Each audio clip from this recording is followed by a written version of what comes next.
Good morning.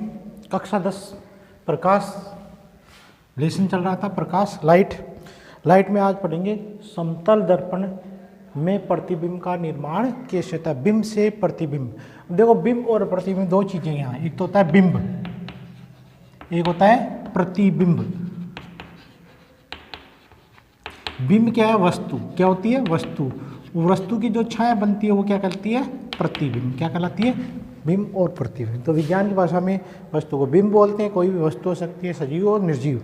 तो उसकी जो छाया बनती है दर्पण में या लेंस से, वो क्या कहलाती है? प्रतिबिंब कहलाती है। तो कोई समतल दर्पण है, समतल दर्पण जो हम दैनिक जीवन में काम लेते हैं कंघी वगैरह करने के लिए, तो या दाढ़ी करने के लिए, शेविंग करने के लिए, तो वो क्या कहलाता है? समतल दर्पण कहलाता है। जब समतल दर्पण की बात करते हैं, मान लो कोई समतल दर्पण है, मिरर है एम,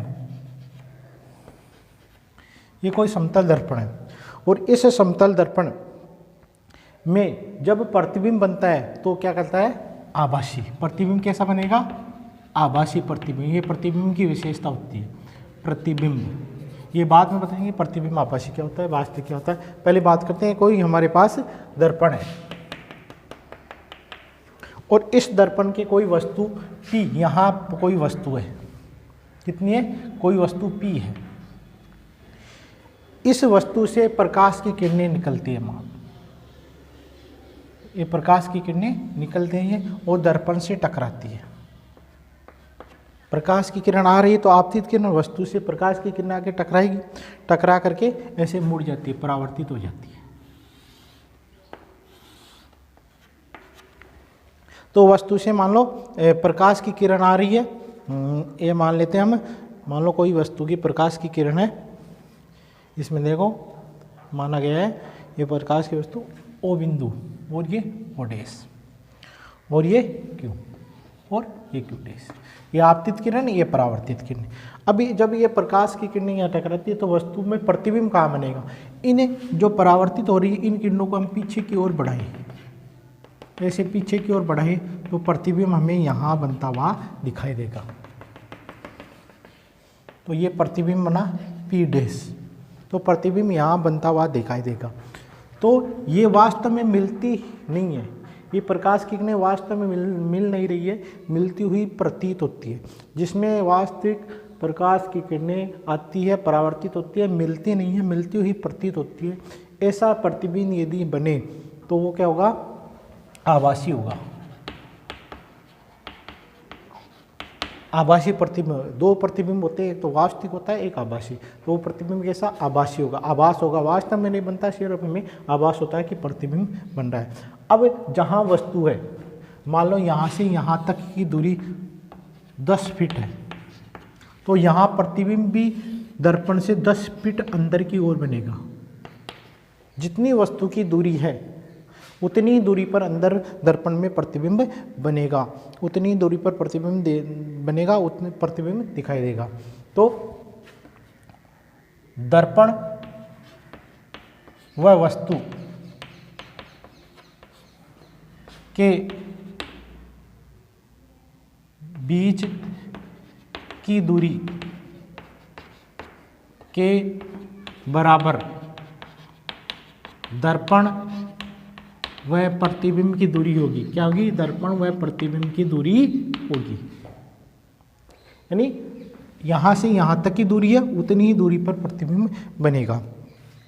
प्रतिबिंब वस्तु के बराबर होगा। जितना प्रतिबिंब आकार है वस्तु का, उतने ही आकार का प्रतिबिंब बनेगा। वस्तु यानी बिंब का आकार व प्रतिबिंब का आकार क्या होगा? बराबर।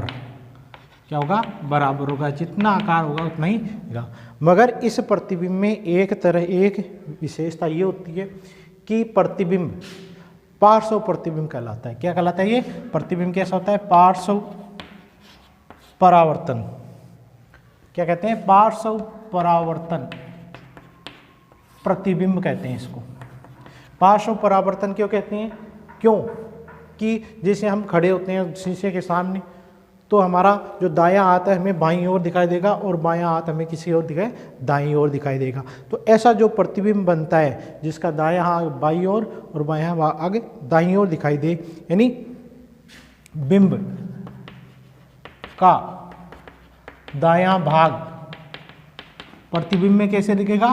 प्रतिबिंब में बाईं ओर दिखेगा। किधर देगा?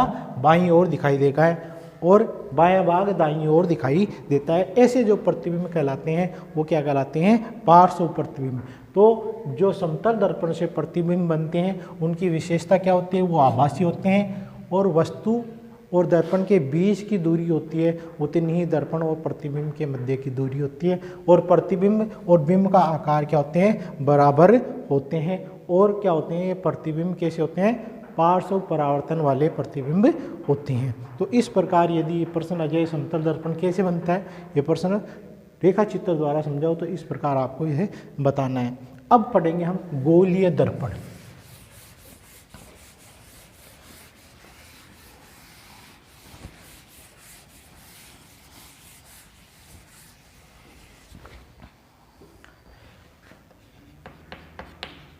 गोलीय दर्पण, इसके बाद में आएगा गोलीय दर्पण में गोलीय लेंस।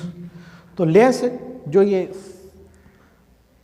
ऐनक है ये है लेंस, और ये है दर्पण। दर्पण में क्या होती है? एक और क्या होती है? पॉलिश की हुई होती है। क्या होती है? पॉलिश की हुई होती है। परावर्तक आवरण होता है। क्या होता है?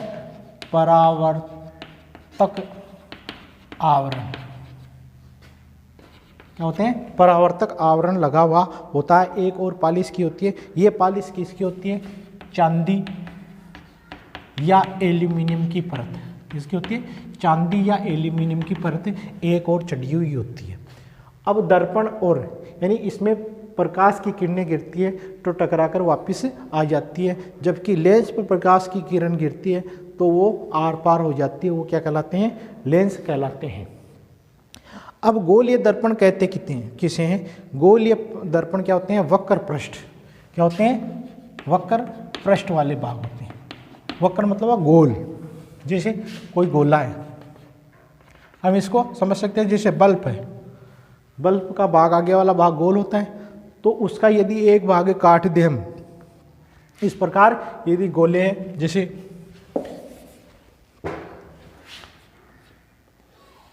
ये बल्ब है,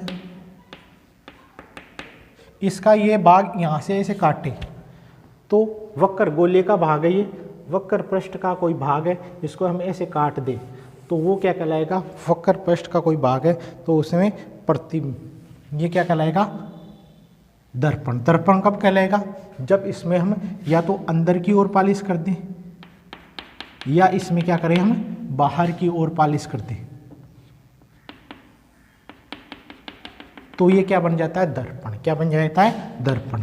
तो दो तरह से दर्पण बनते हैं, या तो अंदर पॉलिश किया हो या बाहर। जब इनके ऊपर प्रकाश की किरण गिरती है तो आर पार न होकर के परावर्तित हो जाती है। अब जो गोलीय दर्पण क्या होते हैं? परावर्तक गोले होते हैं। क्या होते हैं? किसी वक्र पृष्ठ के गोले होते हैं और उनका एक भाग काट करके बनाया जाता है, वो क्या कहलाते हैं? गोलीय दर्पण। तो साधारण सी परिभाषा है, ऐसे दर्पण जिनके परावर्तक पृष्ठ गोलीय हो। परावर्तक पृष्ठ क्या होते हैं? ये परावर्तक पृष्ठ है, ये बाहर वाला पृष्ठ परावर्तक है, और ये अंदर वाला पृष्ठ। ये क्या होते हैं? एक गोला होता है कोई, उसका भाग है, ये गोले का खोखले गोले का भाग होते हैं। इन्हें हम क्या कहते हैं? गोलीय दर्पण कहते हैं। गोलीय दर्पण दो प्रकार के होते हैं। गोलीय दर्पण कितने प्रकार के हो सकते हैं? या तो अंदर पॉलिश की हुई या बाहर। तो गोलीय दर्पण दो प्रकार के होते हैं। एक पहला होता है अवतल दर्पण, दूसरा होता है उत्तल दर्पण। दूसरा कौन सा होता है? उत्तल दर्पण। उत्तल दर्पण दो तरह के दर्पण होते हैं। कौन कौन से होते हैं, किस प्रकार होते हैं, ये हम देखेंगे। पहले बात करते हैं अवतल दर्पण की। पहले हम बात करेंगे अवतल दर्पण किसे कहते हैं। मैंने बताया ये क्या है? खोखले गोले का भाग है। ये खोखले गोले का भाग यदि हम काटें, जैसे ये कोई खोखला गोला है और इसका हमने एक भाग काटा, ये हमने कोई भाग इससे अलग किया है,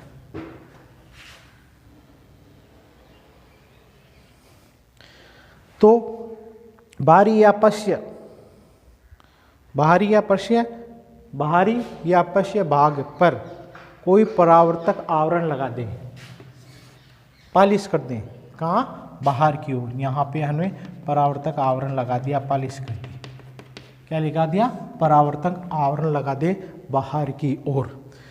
तो रंग लगा दे, परत चढ़ा दे चांदी या एल्यूमिनियम की, तो वो क्या कहलाएगा, परावर्तक आवरण कहलाएगा। कहाँ लगाना है, बाहर की ओर। तो प्रकाश की किरणें जब इस पर गिरती है तो अंदर के भाग इसको, प्रकाश की किरणों को क्या करता है, परावर्तित कर देता है। जैसे प्रकाश की किरणें आ रही है, इस प्रकार समांतर आने वाली प्रकाश की किरणें जैसे ही दर्पण पर अंदर वाले भाग पर पड़ेगी तो दर्पण इनको क्या करेगा, परावर्तित कर देगा, वापस परावर्तित कर देगा। तो यह दर्पण क्या कहलाएगा, अवतल दर्पण कहलाता है। तो अवतल दर्पण किसे कहते हैं, ऐसा दर्पण जिसके बाहर की ओर पालिश की हुई होती है या परावर्तन आवरण चढ़ा हुआ होता है, अंदर वाला भाग परावर्तक की तरह कार्य करता है। तो गोलीय दर्पण की ओर आने वाली समांतर किरणें आ रही है तो क्या बोलोगे, आपतित किरणें परावर्तन के पश्चात एक बिंदु पर अभिसारित होती है, एक बिंदु पर मिलती हुई, ये सब एक बिंदु पर मिलती हैं। तो इस ऐसे दर्पण को क्या कहते हैं, ऐसे दर्पण को क्या कहते हैं, अवतल दर्पण कहते हैं। अवतल दर्पण की परिभाषा और सुन लो, किसी गोलीय दर्पण के पर बाहरी पृष्ठ पर परावर्तक आवरण लगा दे और अंदर का भाग परावर्तन की तरह कार्य करे और इसके समांतर, किसके समांतर आने वाली प्रकाश की किरणें गोलीय दर्पण से टकराती है और परावर्तन होने के पश्चात एक बिंदु पर मिलती हुई प्रतीत होती है या अभिसारित, क्या बोलते हैं, अभिसारित होती है, यानी एक बिंदु पर मिलती है, प्रतीत नहीं होती, वास्तव में मिलती है। तो ऐसा दर्पण क्या कहलाता है, अवतल दर्पण कहलाता है, या इसको अभिसारी दर्पण भी कहते हैं, अभिसारी दर्पण कहलाता है। कि यहाँ पालिश की हुई होती है, बाहर की ओर पालिश की हुई होती है। अब देखो विशेषता क्या होती है, विशेष क्या चीज़ है, जो वैज्ञानिक होते हैं, वैज्ञानिक उपकरणों में सही प्रेक्षण, यानी सही अध्ययन करने के लिए, सही प्रेक्षण करने के लिए अवतल दर्पण के बाहर की बजाय अंदर की ओर पालिश कर देते हैं, परावर्तक आवरण लगाते हैं, जिसके कारण उनको क्या बोलते हैं, अग्र विलोपी दर्पण। बाहर की बजाय क्या लगाते हैं, अंदर की ओर पालिश करते हैं, तो ये कहलाते हैं अग्र विलोपित दर्पण कहते हैं। ये क्यों लगाते हैं वैज्ञानिक, सही प्रेक्षण करने के लिए बाहर की ओर पालिश ना करके अंदर की ओर परावर्तक आवरण लगा देते हैं, जिसके कारण ऐसे दर्पण को क्या कहते हैं, अग्र विलोपी दर्पण कहते हैं। हमने पढ़ा कि अवतल दर्पण में बाहर की ओर पालिश की हुई होती है। अब पढ़ते हैं हम दूसरा दर्पण के बारे में, उत्तल दर्पण। उत्तल दर्पण भी खोखले गोले का आवरण है। ये मान लो कोई गोला है और इसका हमने ये पार्ट काटा और काट करके इसके अंदर की ओर पालिश कर दी।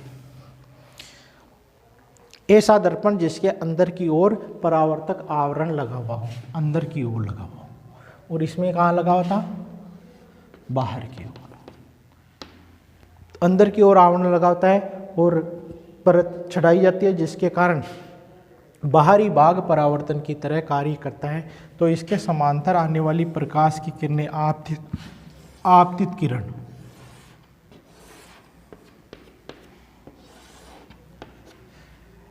दर्पण से टकराने के पश्चात परावर्तित हो जाती है,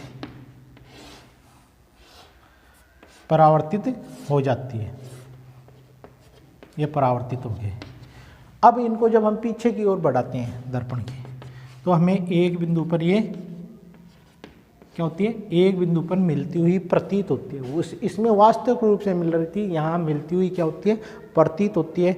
ऐसा दर्पण क्या कहलाता है, उत्तल दर्पण। क्या कहलाता है, उत्तल दर्पण कहलाता है, या इसको बोलते हैं अपसारित। क्या बोलते हैं, अपसारित दर्पण। और इसके दर्पण, उत्तल दर्पण को बोलते हैं अभिसारित। तो उत्तल दर्पण क्या है, जैसे बाहर की ओर पालिश की हुई होती है, और अवतल दर्पण में बाहर की ओर, उत्तल दर्पण में अंदर की ओर पालिश की हुई होती है। ऐसे दर्पण क्या कहलाते हैं, उत्तल। ऐसे दर्पण क्या कहलाते हैं, उत्तल दर्पण। और ऐसे क्या कहलाते हैं, अवतल दर्पण कहलाते हैं। अब उत्तल और अवतल दर्पण में कुछ परिभाषाएं हैं, वो बता देते हैं। हमने पहले दोनों के चित्र बनाते हैं।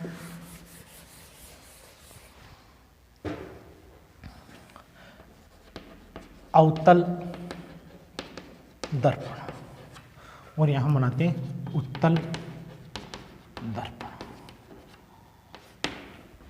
यहां अवतल दर्पण में कहाँ पालिश की हुई है हमने, बाहर की ओर, और अवतल दर्पण में कहाँ पालिश की हुई है, अंदर की ओर। ये दर्पण हो गए। अब परिभाषा में पहले आता है ध्रुव। कुछ परिभाषाएं वो याद होनी चाहिए। ध्रुव किसे कहते हैं,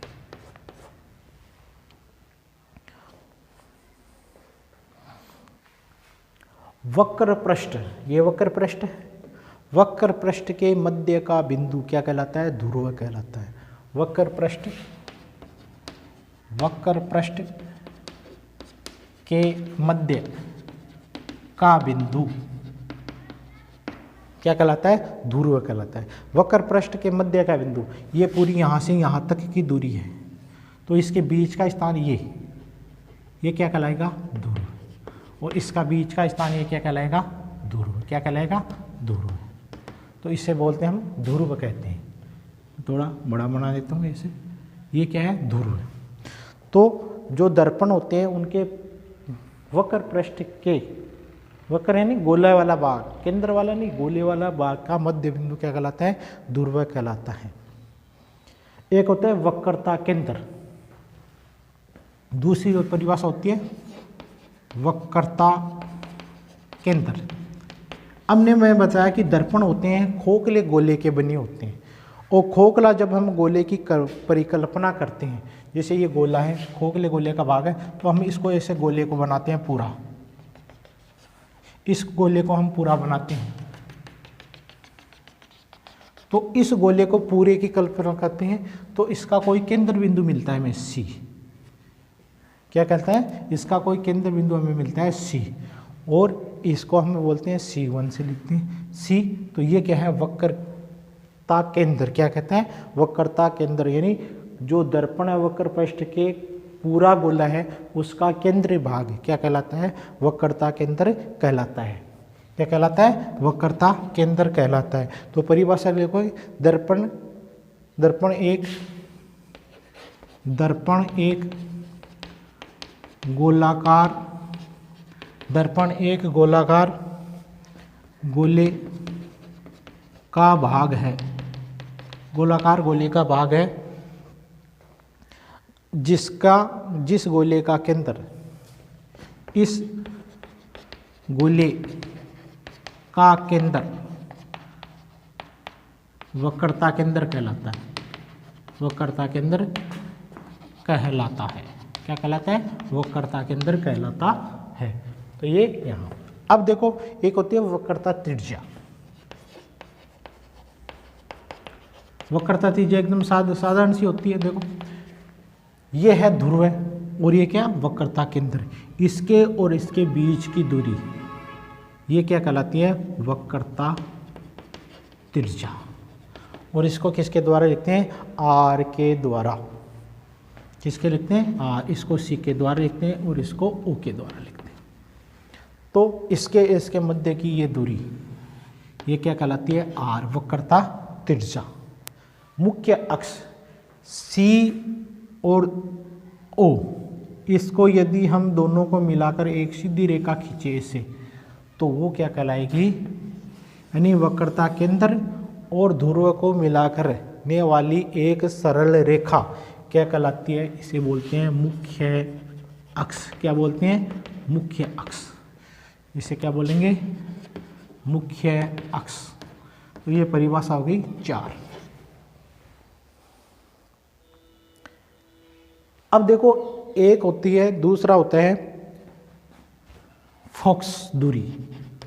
फोकस दूरी, फोकस दूरी के पहले बताते हैं फोकस क्या होता है। ये 5 नंबर की फोकस क्या है। जब इसमें परावर्तित किरणें गिरेगी, परावर्तित होकर के एक बिंदु पर मिलेगी, यानी इनके मध्य का बिंदु होता है, सी और ओ के मध्य का बिंदु फोकस बिंदु कहलाता है। और ये क्या कहलाएगा, फोकस एफ के द्वारा लिखते हैं फोकस बिंदु। और इसमें मिलती हुई प्रतीत होती है, यहाँ मिलती हुई प्रतीत होती है, ये बिंदु क्या कहलाता है, फोकस बिंदु। फोकस बिंदु और ध्रुव के मध्य की दूरी ये क्या कहलाती है, फोकस दूरी। क्या कहलाएगी, फोकस दूरी। ये ध्रुव और एफ के मध्य की दूरी क्या कहलाएगी, फोकस दूरी कहलाती है। एक बारी परिभाषा और बता देते हैं। वक्रता के अंदर पूरा गोला है, उसके वक्र पृष्ठ का मध्य भाग क्या कहलाता है, ध्रुव कहलाता है। इसको ओ के द्वारा हम लिखते हैं। किसके द्वारा लिखते हैं, ओ के द्वारा प्रदर्शित किया जाता है। फिर होते हैं वक्रता केंद्र। जो दर्पण होता है वह गोला होता है पूरा, और उस गोले का केंद्र भाग क्या कहलाता है, वक्रता केंद्र कहलाता है। केंद्र भाग क्या कहलाता है, वक्रता केंद्र कहलाता है। वक्रता केंद्र और ध्रुव के मध्य की दूरी वक्रता त्रिज्या कहलाती है। यहाँ त्रिज्या लिखना है, वक्रता त्रिज्या कहलाती है। आर द्वारा हम लिखते हैं। यहाँ से यहाँ तक की ये दूरी है, ये क्या है, आर। अब जो त्रिज्या के आधी होती है क्या, फोकस दूरी, ये फोकस दूरी कहलाती है। तो फोकस दूरी क्या है, फोकस क्या है, जहाँ परावर्तन के पश्चात किरणें मिलती है या मिलती हुई प्रतीत होती है, वो क्या कहलाता है, फोकस। फोकस और ध्रुव के मध्य की दूरी क्या कहलाती है, फोकस दूरी कहलाती है। तो ये परिभाषाएं आपको ध्यान होनी चाहिए। कल हम पढ़ेंगे कि दर्पण के चिन्ह की परिपाटी, कार्तिक चिन्ह परिपाटी क्या होती है, इसके बारे में हम अध्ययन करेंगे। धन्यवाद।